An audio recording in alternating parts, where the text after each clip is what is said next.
જય શ્રી કૃષ્ણ, જય અન્નપૂર્ણા. મારી ચેનલમાં તમારું સ્વાગત છે. તો હું આજે લઈને આવી છું ખમણ ઢોકળા, સુરતીના ફેમસ. જો હું તમને બતાવું, એકદમ સરસ જાળીદાર અને એકદમ સરસ જાળીદાર પોચા ખમણ તૈયાર છે. તો આપણે વિડીયો હવે શરૂ કરીશું. મેં એક ચણાનો લોટ લીધો છે, એક બાઉલ જેટલો. એને ચાળીને તૈયાર કરી લીધેલો છે. ચાળવાનું જરૂરી છે, ચાળીને જ લેવાનો, નહીંતર એમાં ગાંઠો પડી જાય છે. એક બાઉલમાં આપણે એને કાઢી લીધું છે. હવે એમાં 1 ચમચી જેટલા લીંબુના ફૂલ છે એ ઉમેરી દઈશું. મેં અહીંયા 1 ચમચી ભરીને રાખેલા છે, એ ઉમેરી દેવાના છે આપણે. 1 ચમચી જેટલી મેં ખાંડ લીધી છે, એ ઉમેરી દઈશું. અહીંયા આદુ મરચાંની પેસ્ટ લીધી છે. જો તમારે તીખા કરવા હોય તો જ આદુ મરચાંની પેસ્ટ લેવાની છે, એ તમે સ્ટીપ પણ કરી શકો છો. મેં સ્વાદ પ્રમાણે મીઠું ઉમેર્યું છે. હવે આપણે હમણાં પોચા બનાવવા માટે 2 ચમચી મેં તેલ ઉમેર્યું છે.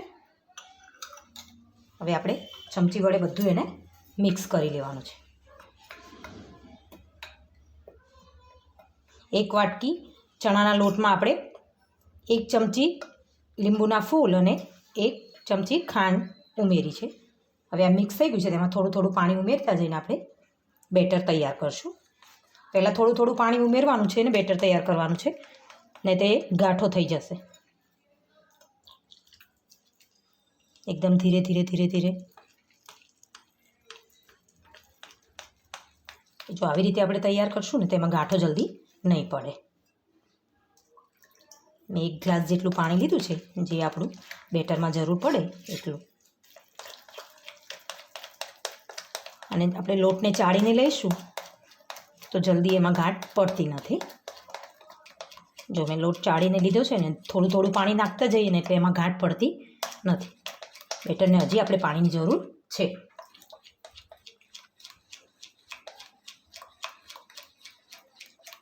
બરાબર હલાવીને મિક્સ કરતા રહીશું.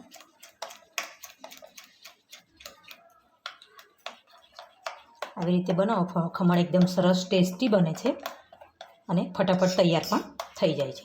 જોઈ શકો છો બટર. હવે તમે એને આવી રીતે ચેક કરો. આવી રીતે આટલું જોઈએ, ચમચીથી આસાનીથી તે પડી જાય. હવે આપણે આને આ બેટરને 2 મિનિટ માટે 2 થી 3 મિનિટ માટે એને રેસ્ટ આપી દઈશું. એટલે મારું મેં સ્ટીમર તૈયાર કરવા મૂક્યું છે, એ ગરમ કરવા મૂકી દો. તો આપણે હવે 5 મિનિટ થઈ ગઈ છે. મેં 2 મિનિટ વધારે એને પલાળવા દીધું છે બેટરને.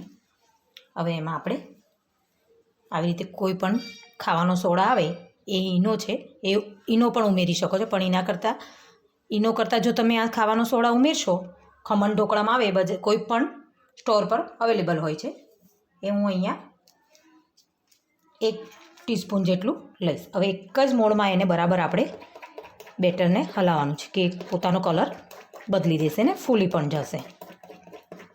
તો બરાબર એને આપણે હલાવશું. જો એનો કલર એકદમ થઈ ગયો છે, બેટર પણ એકદમ સરસ ફૂલી ગયું છે.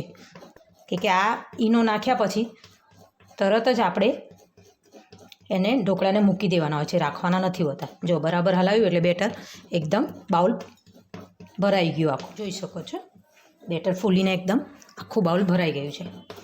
હવે આપણે એને એડ કરશું. આવી રીતે મેં નીચે એક લોયું લઈ લીધું છે અને આને આવી રીતે ગરમ કરવા ઢોકળિયાને ડીશને આવી રીતે મૂકી દીધેલી છે. તો આપણી ડીશ ગરમ થઈ ગઈ છે બરાબર.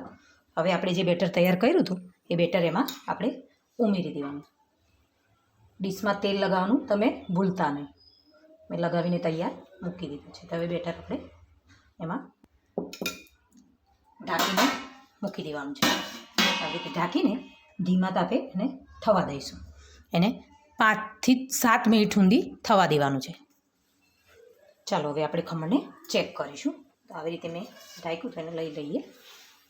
જોઈ શકો છો ખમણ એકદમ ફૂલીને થઈ ગયા છે તૈયાર. તે હું તમને ચેક કરવાની રીત બતાવું.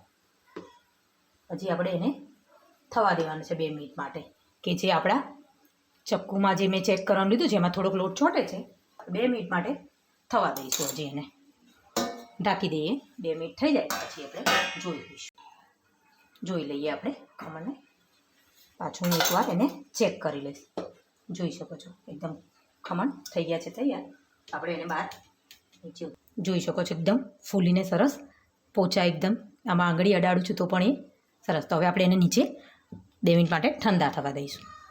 તો આપણે ખમણ તૈયાર થઈ ગયા છે. એને ઠંડા થવા દે એટલે અમે એનો વઘાર કરી લઈશું. અહીંયા વઘારને મેં એના માટે થોડુંક મોટું જ લીધું છે વાસણ, કે વઘાર એકદમ સરસ આપણે એમાં નાખીએ તો એકદમ બળી ના જાય. કોઈ નાનું વાસણ લેશું તો એમાં વઘાર બળી જશે. તો એમાં મેં તેલ ઉમેર્યું છે 2 થી 3 ચમચી જેટલું, 3 થી 4 ચમચી જેટલું મેં એમાં તેલ ઉમેર્યું છે. તેલને ગરમ થવા દઈશું. તેમાં ઉમેરી દઈશ મેં રાઈ. 1 ચમચી જેટલી અહીંયા રાઈ ઉમેરી છે મેં. તેલને મેં બરાબર ગરમ થવા દીધું છે. ગેસ હવે ધીરો કરી દીધો. હવે એમાં નાખીએ મેં લીમડાના પાન અને અહીંયા લીલા મરચાં લીધા છે 3-4. જેવી રીતે તમે તીખા ખાવા હોય એ રીતે તમે લઈ શકો છો.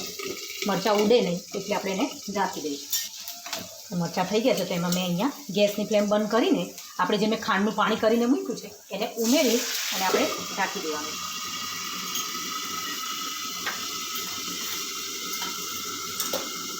ચલો આપણો વઘાર થઈ ગયો છે તૈયાર.